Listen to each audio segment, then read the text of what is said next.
حضرت ابو ہریرہ رضی اللہ تعالی عنہ روایت کرتے ہیں کہ آپ صلی اللہ علیہ وسلم نے فرمایا، عورت پسلی کی طرح ہے، اگر تو اسے سیدھا کرنا چاہے گا تو توڑ دے گا، اور اگر اس سے نفع حاصل کرنا چاہے تو اس کی کجی کے باوجود اس سے نفع حاصل کر لے۔ سرکار دو عالم صلی اللہ علیہ وسلم نے مردوں کو مخاطب کر کے فرمایا کہ عورت کی بعض عادات جو تمہیں پسند نہ ہو اور تم چاہو کہ وہ بالکل صحیح ہو جائے، ایسا نہیں ہو سکتا۔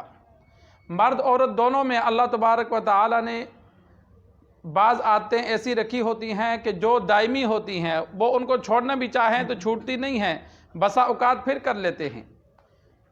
شکل کے اعتبار سے ہوتی ہیں، بسا اوقات اخلاقی طور پر ہوتی ہیں۔ تو اب گھر کا نگران مرد ہے، اور آپ صلی اللہ علیہ وسلم کے دور میں مکہ میں تو عورتیں گھر کے معاملے میں بول ہی نہیں سکتی تھی۔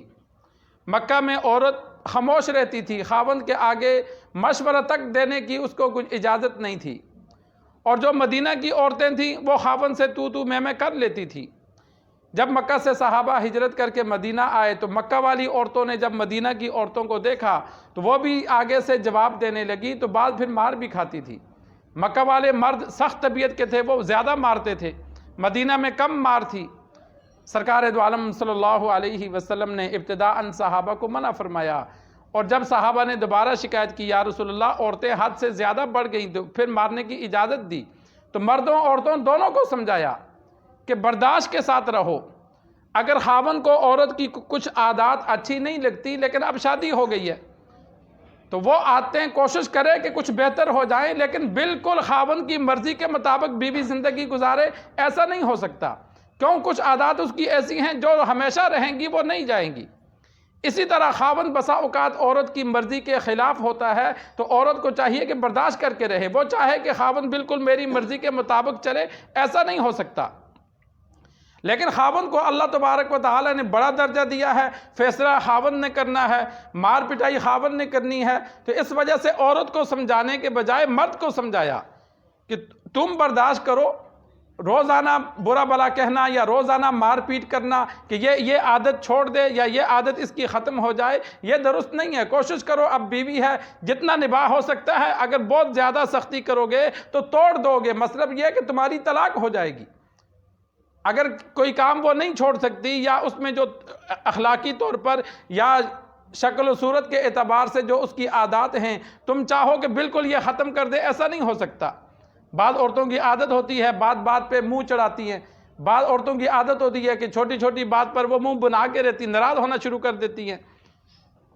بعض عورتوں کو اخلاقی طور پر کمزوری ہوتی ہے کہ گھر آنے جانے والے کا جس طرح استقبال ہو، جس طرح مہمان نوازی کرنی ہو، وہ ایسے نہیں کرتی۔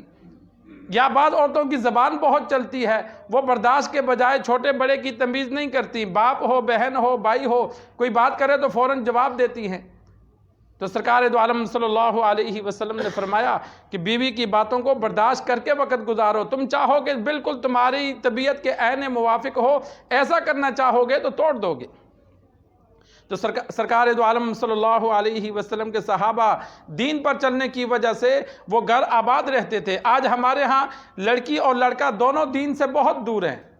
جب دین سے بہت دور ہیں تو چھوٹی چھوٹی بات پہ لڑائی ہوتی ہے، طلاق ہو جاتی ہے۔ کتنے ہی گھر ایسے ہیں جو اجڑ گئے، ان کی وجہ کیا ہے کہ دین سے دوری ہے۔ دین برداشت کا مادہ دیتا ہے۔ سب انسان دیکھے نا کہ جو مولوی ہے محلے کا، اس کے اندر کتنی برداشت ہوتی ہے کہ جو اٹھتا ہے بات کرتا ہے، چلتے پھرتے بات کرتا ہے۔ مولوی بیچارے کو ساری باتوں کا پتہ ہوتا ہے، وہ خاموش رہتا ہے، وہ کہتا ہے کیا کر، کسی کے منہ لگ کے کیا فائدہ۔ تو اسی طرح گھر کا ماحول بھی علماء سمجھاتے ہیں کہ بھائی ماحول برداشت سے چلتا ہے، لیکن ہم برداشت کے بجائے ادھر سے لڑکی کو اباریں گے، ادھر سے لڑکے کو ابارا جائے گا، نہیں ایسا نہیں، وہ طلاق ہو جاتی ہے، پھر دونوں پچھتاتے ہیں۔ تو دین سکھایا جائے، جس مرد عورت کو دین آئے گا تو وہ گھر کا نظام ان کا اچھا چلے گا، اس لیے کہ وہ ایک دوسرے کے حقوق بھی ادا کریں گے، اور حقوق میں کمی کوتاہی ہوگی تو اس کو برداشت بھی کریں گے۔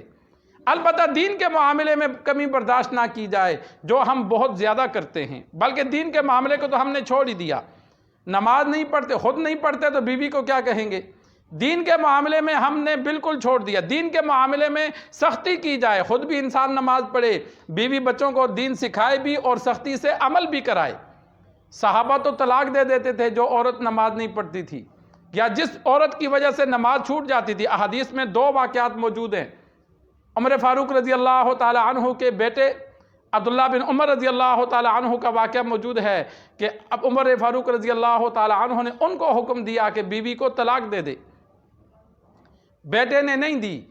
عمر فاروق رضی اللہ تعالی عنہ نے آپ صلی اللہ علیہ وسلم سے شکایت کی کہ میں نے بیٹے کو کہا طلاق دے, اس نے نہیں دی. تو آپ صلی اللہ علیہ وسلم نے ابن عمر کو حکم دیا کہ بیوی کو چھوڑ دے.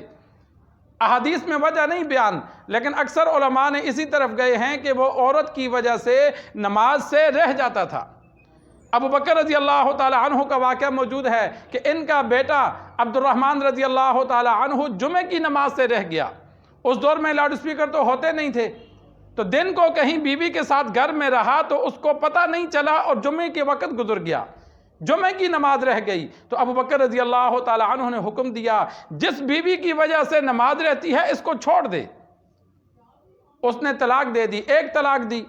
1 طلاق کے بعد عدت کے دوران 3 مہینے کے دوران خاوند رجوع کر سکتا ہے. ابو بکر رضی اللہ تعالی عنہ ایک دن گزرے تو انہوں نے دیکھا بیٹا بیوی کی تعریف میں اشعار پڑھ رہا ہے.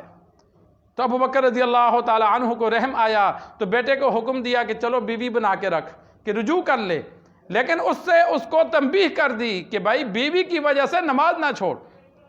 آج ہم گھر میں مہمان آ جاتے ہیں, پکا نمازی بھی ہوگا تو مہمان آ گئے تو چلو جی خیر ہے گھر میں پڑھ لیں گے, اور بس اوقات گھر میں بھی نہیں پڑھی جاتی یا کوئی چھوٹی موٹی مشغولیت ہے ہم نماز چھوڑ دیتے ہیں. تو دین کے معاملے میں سختی کی جائے, اس میں نرمی نہ کی جائے. نماز سکھائی جائے, دین سکھایا جائے, پھر عمل کروایا جائے. اگر وہ سستی کریں تو ان پر سختی کی جائے. اپنے اوپر بھی انسان دین کے معاملے میں سختی کرے. جو نیکی نہیں ہوتی اپنے آپ کو مجبور کر کے وہ نیکی کرے, اس لیے کہ اگلے جہاں ہمیں یہی چیز کام آئے گی. تو اپنے اوپر بھی سختی کرے اور اپنے عزیز و اقارب پر جن کا نگران ہے ان کو بھی دین پر لگائے. تو دین کے معاملے میں انسان برداشت نہ کرے, دنیا کے معاملے میں برداشت کر کے گھر کا ماحول چلائے. اللہ سے دعا ہے اللہ ہمیں دین سیکھ کر سمجھ کر عمل کرنے کی توفیق